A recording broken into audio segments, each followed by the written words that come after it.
इसका क्या मेन मुख्य उद्देश्य था और आप अपना पूरा परिचय बताएं जिससे कि हमारे दर्शक आपको जान सकें और आपके इस प्रोग्राम के बारे में जान सकें।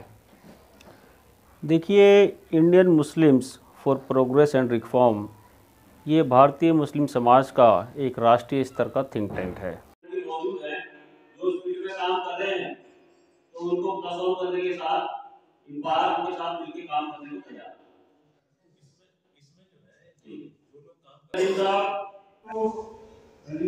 करोड़ों रुपए की संपत्ति वो अपने बच्चों को नहीं पढ़ा सकते, ना पढ़ाते हैं ना आप उनके शक्ल इलाहाबाद हाई कोर्ट डॉक्टर अमीर खान साहब प्रेसिडेंट इरफान, इन दोनों का मैं गाजियाबाद डिस्ट्रिक्ट में हमारे खुशूसी मेहमान, हमारे मार्गदर्शक और काफी तजुर्बेकार आ गए हैं। हम उन्हें सुनने के लिए आए और सुनने के बाद हम उनके साथ चलने को तैयार हैं और उनकी जो भी मशवरा या गाइडलाइन होगा उसको फॉलो करने के लिए हम यहाँ आए हैं और हम शुक्रगुजार हैं। शुरुआत इसकी थी, बस एक ही सवाल है मेरा, क्यों का भला हो,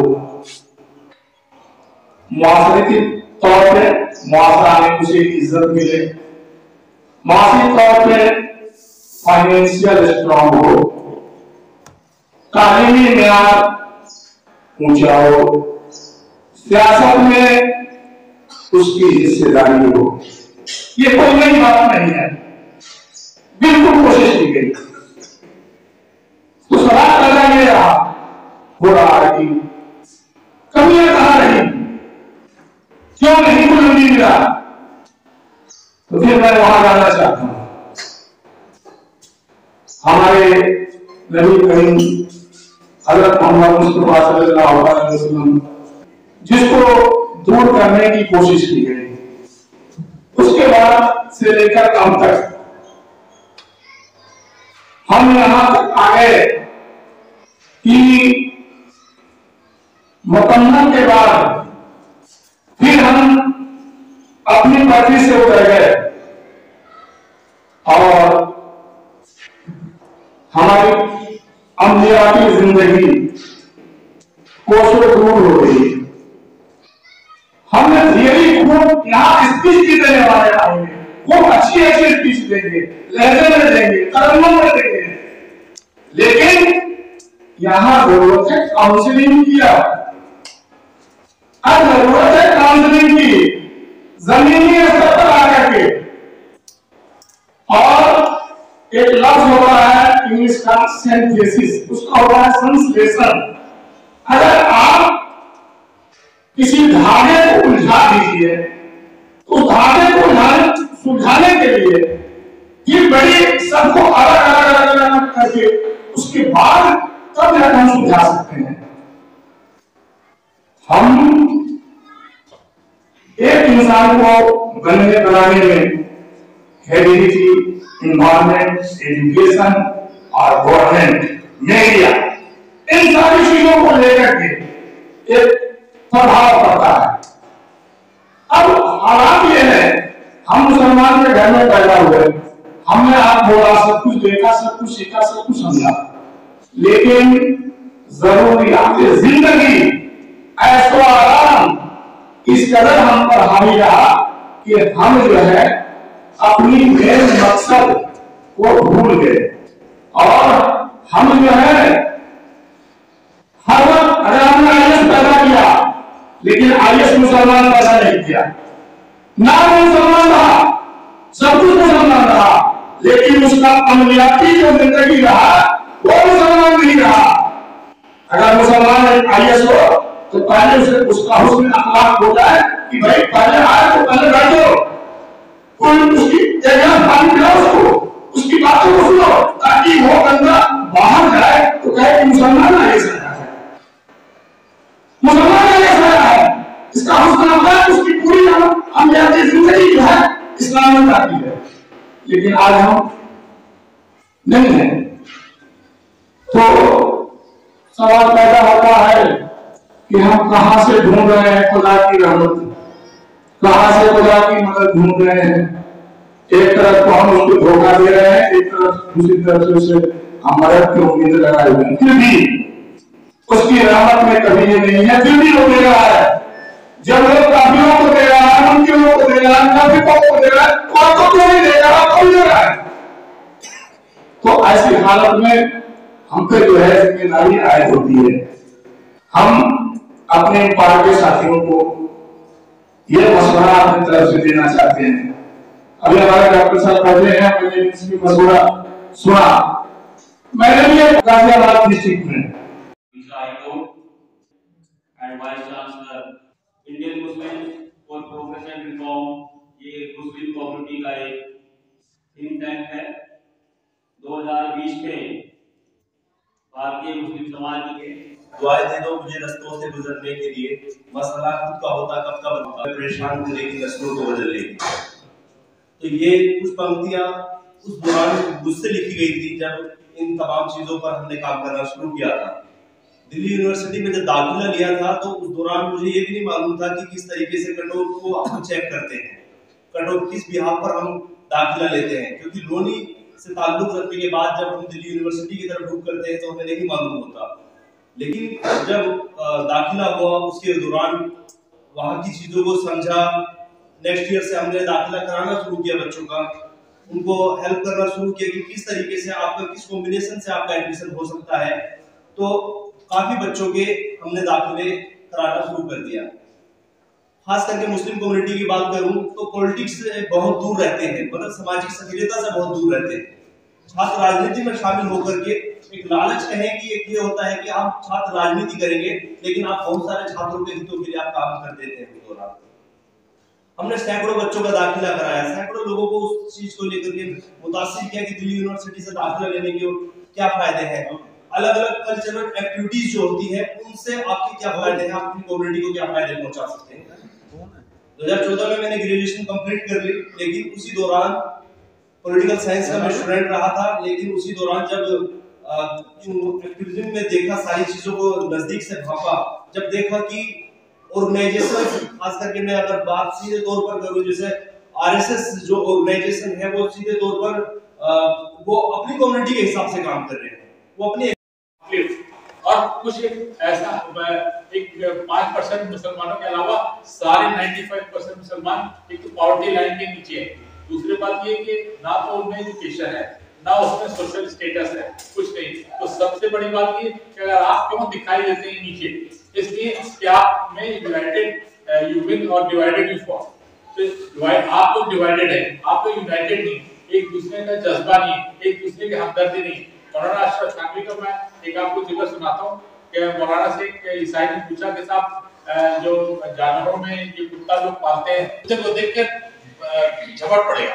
तो इसलिए यही बात मुसलमानों के लिए सबसे ज्यादा मौजूद है कि मुसलमान ये समझे कि दूसरा मुसलमान दूसरी तरफ नहीं उठेगा, या हम सब लोग एक साथ नहीं होंगे, जब तक मुट्ठी नहीं बंधेगी तब तक हमारी कोई आवाज नहीं, कुछ नहीं। जब हम अपना ये दिखाएंगे हम हैं, हम एक ऐसे तबके से हैं, हम कुछ कर सकते हैं, तभी हम कुछ करेंगे। और उसके लिए क्या चीज जरूरत है? बुनियादी चीजें। बुनियादी चीजों सबसे बड़ी क्या आती है? एजुकेशन। एजुकेशन बैकवर्ड्स मुसलमानों की इतनी ज्यादा है कि एक तो लिटरेसी बहुत कम है, और लिटरेसी जानने के लिए बहुत जरूरी है कि आप पढ़ें, आप पढ़ाएं बच्चों को, और आप ऐसी जगह सोसाइटी बनाएं कि जिसमें कि अच्छा चलन हो, अच्छे लोगों को। फिर दूसरी बात होती है manners and etiquettes, that is जैसा कि मतलब समझे कि आपका रसूम, और ये इन सब चीजों के लिए बहुत जरूरी है कि अच्छा कल्चर, अच्छी सोसाइटी, अच्छा तहजीब और अच्छी ये बुनियाद ये जरूरी है। इसके लिए आप लोग अपना सब, हालांकि इस्लाम में तो ऐसी बहुत सी चीजें हैं कि जिसको अगर सुन के ही आदमी आगे बढ़ने के बावजूद भी मुसलमान इतने ज्यादा इस्लाम का दिया गया, कुरान की हिदायतें दी गई, लेकिन उसके अलावा ये सारे काम करते तो होना चाहिए। जो मुसलमान को इस्लाम के हिसाब से चलना चाहिए वो नहीं चलता, बाकी हर तरह चलता है। इसलिए आपको एक रास्ता ऐसा तय करना है। पहली बात ये किसी से नफरत नहीं, इस्लाम का मकसद ये है कि मदद करना, दूसरों को मदद करना। पहले दूसरों को मदद करिए, फिर खुद अपने आप करिए, और इसी तरह हर काम में जब तक आप आगे नहीं बढ़ाएंगे, और ये एक ऐसा मतलब होगा कि चेन होगी कि एक आप सब एक साथ हाथ बढ़ा के एक चेन बनाए और उस हिसाब से आगे चले, तो उससे ताकत आएगी, उससे सोसाइटी आएगी, सोसाइटी की मजबूती आएगी। और ये इसलिए, और सबसे बड़ी बात ये एजुकेशन बारे में हमने पहले स्टार्ट नहीं क्या बताया, इसकी शुरुआत बस एक इमरजेंसी सिचुएशन हुई थी, बहुत कोई सोच के बहुत प्लानिंग करके ऐसा नहीं था। एक वो मरकज का जो मुद्दा उठा था कोरोना जिहाद को लेके, उस वक्त ऐसा महसूस हुआ कि कुछ करना चाहिए, एक दूसरे से टेलीफोन पे शिकायत, एक दिन में 2-2 मीटिंग्स करके जूम पे सालों से महसूस की जा रही थी। बल्कि एक नेशनल लेवल पे थिंक टैंक की जरूरत 50 साल पहले थी। इनफैक्ट आजादी के बाद बन जाना चाहिए था एक बड़ा करता स्ट्रैटेजिक थिंकिंग, लॉन्ग टर्म में क्या बदलाव हो, उसके हिसाब से हमको क्या करना चाहिए। हम लोग अप्रोच बड़ी ट्रांसैक्शनल रही है। अक्सर ये कहते हैं पॉलिटिकल बहुत है, इनफैक्ट हम लोग पॉलिटिक्स में है ही नहीं। पॉलिटिक्स को इलेक्शन किसको वोट देना है किसको नहीं देना, इसको पॉलिटिक्स थोड़ी कहते हैं। पॉलिटिक्स तो 10-15 साल 20 साल का विजन होता है। उस पैरामीटर पे हम लोगों में से कोई पॉलिटिक्स में है ही नहीं, ना पॉलिटिक्स हम लोग समझते हैं ना पॉलिटिक्स करते हैं। जबकि मैं 3 साल पहले प्राइम मिनिस्टर पाकिस्तान इमरान खान का एक इंटरव्यू पढ़ा था, उसने कहा था कोई इंसान कहता है मैं पॉलिटिक्स में नहीं हूँ, पॉलिटिक्स से तो जानवर दूर रहते हैं, इंसान समाज में रहता है तो पॉलिटिक्स में रहने पड़ेगा। लेकिन पॉलिटिक्स वो नहीं है हम इलेक्शन करेंगे, किसको जिताएं किसको हराएं। पॉलिटिक्स के लॉन्ग टर्म में ट्रांसफॉर्मेशन, मूलभूत बदलाव क्या हो सकता है, उसका एक विजन होता है, उसको पॉलिटिक्स करते हैं। आप लोगों का बहुत शुक्रिया कि आप यहाँ आए आज की बैठक में। और यूपी के कोई 20-25 जिले, कुछ राजस्थान के 2 जिले, कुछ हरियाणा के, कुछ उत्तराखंड के 2 जिले, ऐसा कोई 32 जिले में चाह रहे हैं वो बातचीत करें। ये पहला मौका है जहाँ पर हम आपके साथ बैठे। एक चीज तो समझिए कि मुसलमानों की जो सोशल, पॉलिटिकल या इकोनॉमिक सिचुएशन है, उसके लिए कोई एक्सटर्नल फैक्टर जिम्मेदार नहीं है। अक्सर हम लोग पॉलिटिकल पार्टीज को जिम्मेदार ठहरा देते हैं कि ये पार्टी मुझे समान नुकसान हुआ, ये आ जाए तो फायदा होगा। अगर ऐसा होता तो सेकुलर पार्टी तो 60 साल नहीं पावर में था, हमारा तो बड़ी ग्रोथ हो जानी चाहिए थी। तो अगर लोग नशे की तरफ में रूरल एरिया, हमने भी सोशल काम किए और अभी भी हम लोग सोशल एक्टिविटी से, हमारे वसीम साहब बैठे हुए, ये हमारे सदर है, उस कोविड के पीरियड में बड़ी मदद की। हम लोगों का ग्रुप बना रखा है, वो एक्टिव है सिर्फ फोन पे, हम एक दूसरे को जानते भी नहीं, 100 किलोमीटर दूर जाके मदद की। सवाल जब मदद की तो उसके नीचे से ये निकल के आया, मैं आपसे मुखातिब भी हूं उसमें, कि पॉलिटिकल लोग अपने नफे नुकसान को सबसे पहले आगे रखते हैं, और हम लोग अगर उसमें बिल्कुल निस्वार्थ होके, वाकई अगर ये दर्द है कि हाँ कौम के बच्चे और कौम की जनरेशन आगे चल के वो किसी अच्छी हैसियत में आए पॉलिटिकल बेस पे या सोशल बेस पे, तो हमें अपने अपने मोहल्लों में, अपने अपने गांव में, अपनी अपनी लोकल बस्ती में सबसे पहले उस जनरेशन को फोकस करना चाहिए जो अब नशे की तरफ है। जब नशा आता है तो उसमें सेकंड स्टेप होती है कि नशे की लत के लिए वो चोरी करते हैं, क्राइम करते हैं, और मैक्सिमम ऐसे लोग हैं जेलों में जिन्होंने बहुत छोटे छोटे क्राइम किए हैं और उनकी पैरवी करने वाले नहीं है, इसलिए कि वो घर से, जेल से निकल के आएगा फिर इसी तरीके के छोटे छोटे काम करेंगे। तो नशे को फोकस करने के लिए अगर हमारे ऑनरेबल जस्टिस हैं, इतनी बड़ी शख्सियत, मैं इसलिए ऑनरेबल जस्टिस को है, तो इसका मतलब ये कि तो नशे की तरफ, और जो ये चीजें हैं, एजुकेशन, अगर मैं ठीक हूं, नशे में हूं, तो मैं एजुकेशन नहीं बल्कि मैं ये भी सीखूंगा कि मेरे बड़े हैं तो मुझे इनका एहतराम करना चाहिए। मैं पढ़ा लिखा हूं और मैं नशे में हूं तो मेरे लिए ना माँ बाप कुछ है ना कुछ सीनियर कुछ। तो नशे को फोकस करके अगर हम लोग चले, मेरी राय, तो हमारी एजुकेशन और हमारा माशरा जो है वो सुधर सकता है। तो मेरा